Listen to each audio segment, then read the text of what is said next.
Despite being accustomed to the lifestyle in the ghetto, residents here have painful stories to share, including being treated as criminals, battered and manhandled during arrests, inflicting pain and harm. So Kagame police obavu wabujiruma roza mkakaja muri sente napa tuli bavu netika watermelon nze goraba nandukute n'omwana wange bwenti ngamuwere banivika sheged omusajja yankuboro yi singwa mwana nga namukwa kuchimeza yarafudde gwoba tosula enjala tobimanyi byokusula enjala abantu basula enjala ne tubeerawo nononya kyakujja ne kibula notuukawo nosanga ng'otudde mu hoteri naye nga tolina mu n'ekikumi bw'omala okukutta nononya bw'otetenkanya ki wa hoteri n'omugamba. Their physical appearance, walking style, and the use of toxic substances raise suspicions that these people might be harmful. Ensi tefugibwa atula ku State House. Efugibwa abagagga n'abamenyi b'amateeka. Kati kiba kizibu okumenya obumenyi bw'amateeka ne bugwa complete. Era tugezaako kugeza. Emmere ennungi eva eno waffe ng'omuceere, bijanjaalo, kawunga, abo bonna abatonyinyala emmere gye balya mu ggwanga yonna esibuka wano mu Kisenyi. Most of them come from far outside the central business district of Kampala, and their accents say it all. I'm from Agago district. Yeah. Nava Mitoma Kabira.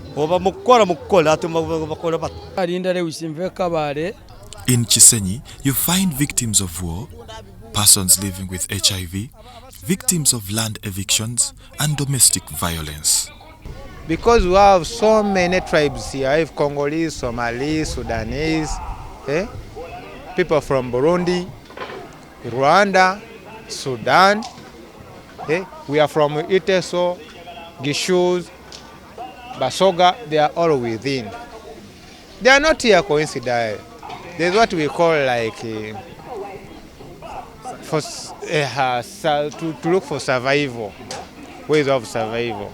From the narratives, there is an urge to coexist if accommodative leadership enables them to survive without fear.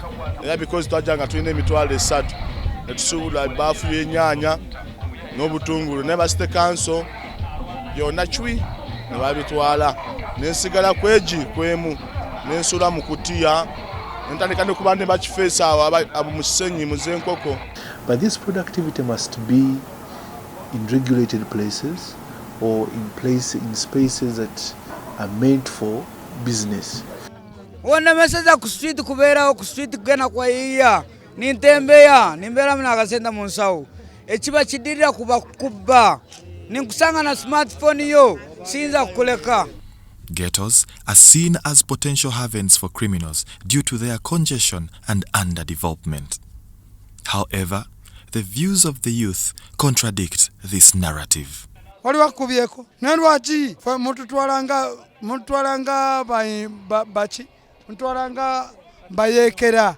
And of recent we got information about the need and the outcry amongst the ghetto children. You know, people know the ghetto children from one angle. They know them from the crime part of it. They know them as the destitute. They know them as social rejects.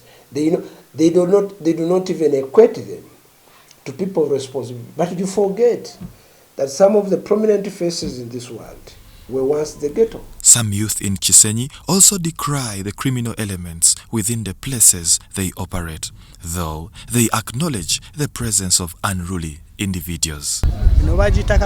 Danger zone. Ate bagendera ku mateeka nga gogobolesewo bagendera ku gabo ge baba beyagalidde. Tunda bumonde nogera ku moja sawa 10 nosinga na bazanya ludde baye banyawala bikina kusinga na mpakuse na kugwa mu nsawo.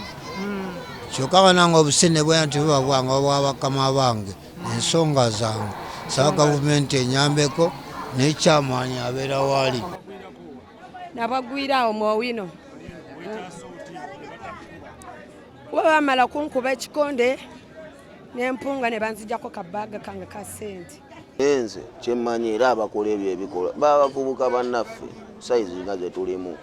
Era ogendo osanga ng'era naye waliwo era abaamuyigiriza abamusingako kuki ku myaka.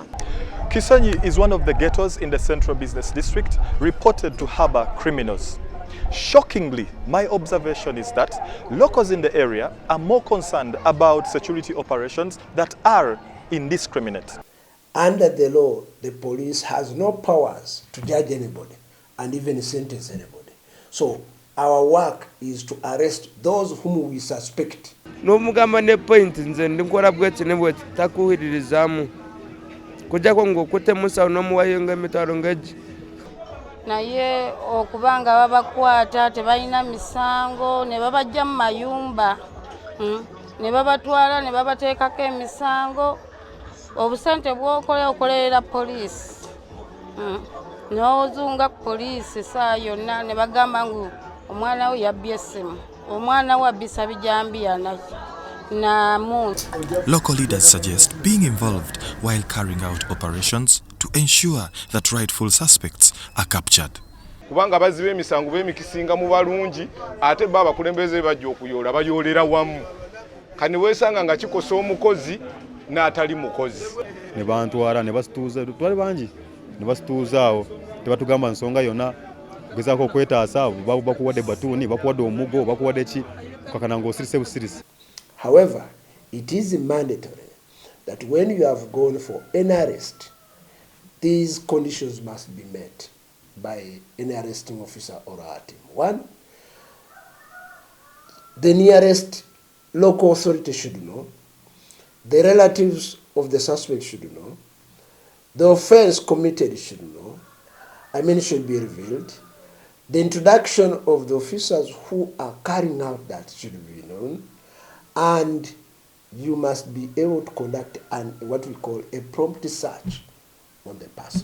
Kafinga abakulembeze twali tusobola okukola ebikoto byaffe nga abakulembeze kuba tubeera abaana tubamanyi naye bw'okola ekikwekweto n'okwata abaana omanyi nti babbi bennyini obatuusa ku poliisi ajja akugoberedde kasita waayo kasente kati awo naffe nga abakulembeze amaanyi ne gakola ki ne gatugwamu kuba ogezaako okugenda nti aleka poliisi ekole omulimu gwayo.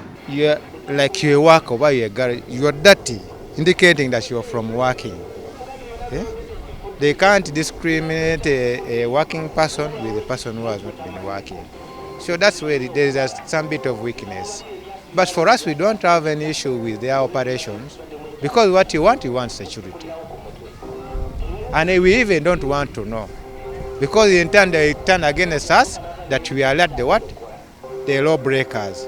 We don't want to get into such issues. So one time when I was a DPC, we planned to go and conduct an arrest, an operation, not arrest, and where we thought local leaders should be in the lead and be able to take us.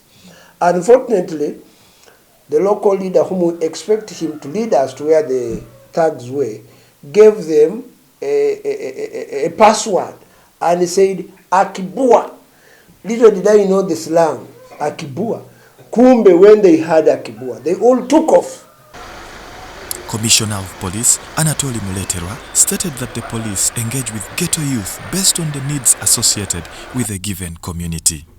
We work in conjunction with the Directorate of CI because in teaming up, the Directorate of CI and the Directorate of CPC do much more of prevention, raising awareness, gathering of information, and leading to intelligence-led operations. While the ghetto youth are privy to the crime patterns in the country, as seen on CCTV footage released by the police, they suggest steps to evade unsuspecting attacks.